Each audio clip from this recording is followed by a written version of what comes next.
When Lisa first asked me to speak in front of you, so many things went through my mind. My initial reaction was no way. I'm not much of a public speaker, and furthermore, I couldn't imagine taking time out of my busy, crazy day to speak in front of 100+ people and admit to them that I don't have the resources right now to buy a Y membership for my family. I was almost offended that she didn't think that this would be embarrassing for me to do this. I really didn't know what to say, so I just listened to her. She explained the purpose of me speaking to you at this meeting, and she talked about the volunteers who put in countless hours of raising money for people like me. People who just need a hand up. Also, she explained that one of the reasons that she contacted me was because of the letter that I wrote. Honestly, I didn't even remember writing that letter, but I do remember that I made sure that all 3 of my boys wrote something on that letter and shared their thanks too. She said that in the letter I talked about the importance of giving back someday when I'm able to, and that I also shared the concept of paying it forward with my boys. As I listened, I thought back about my initial reaction. I realized that I used the words I and me in my justification of why not to do this. How selfish was I?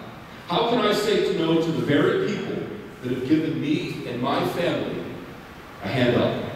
I always tell my boys that things have a way of working out, that God is always watching over us. I tell them that any chance they get to say thank you, you do it. If I choose not to do this, I'd be going against everything that I believe in and have been trying to teach them. Now, you're probably wondering why I'm still not here. Well, I talked to the boys who are now 12, 14, and 17. They asked me that if I could tell our story without being present. They said that they don't want their friends to find out that they are in financial assistance. As I discussed this with them, I realized once again this is not about me. I don't want to embarrass them in any way, but I do feel the need to follow through and tell our story. It's pretty simple. I'm a single mom with 3 amazing teenage boys. Their father, my loving husband, was fatally killed in an accident about 5 years ago, right around this time. We miss him incredibly every day. Because of these circumstances, we live on one income alone. Last year, my oldest son was able to get a part-time job, and that was such a blessing. I want you to know I'm not telling you this story because I want you to feel sorry for our family. I do want you to know that if it weren't for people like you that give to the YMCA Strong Kids campaign, my boys would be missing out on going to the Y.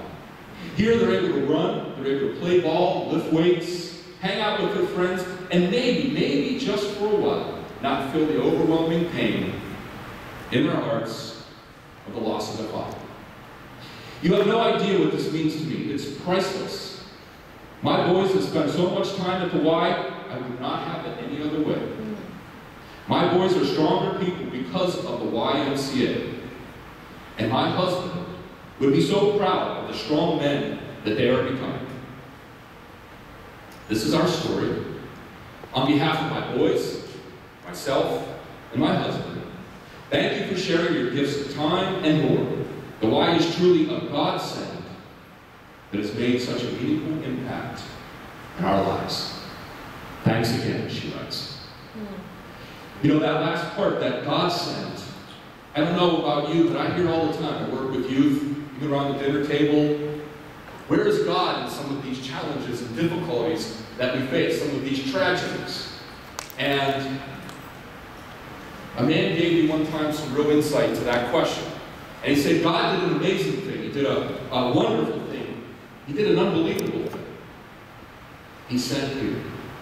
He sent each one of us to help with that raising, to help raise that family up and those children up. And that's what we were called to do, those special gifts and talents that are instilled in each and every one of us. And as I look out, I see it in your eyes, in those actions that you've done over the past year, and now we'll be moving forth in 2012 to do again. We've been called to help lift those, to provide a helping hand up. And you are truly that godsend. So to answer that last question, you truly have made a difference. And you do make a difference. With your gifts and sharing your talents so generously. You make a difference. And we thank you very much.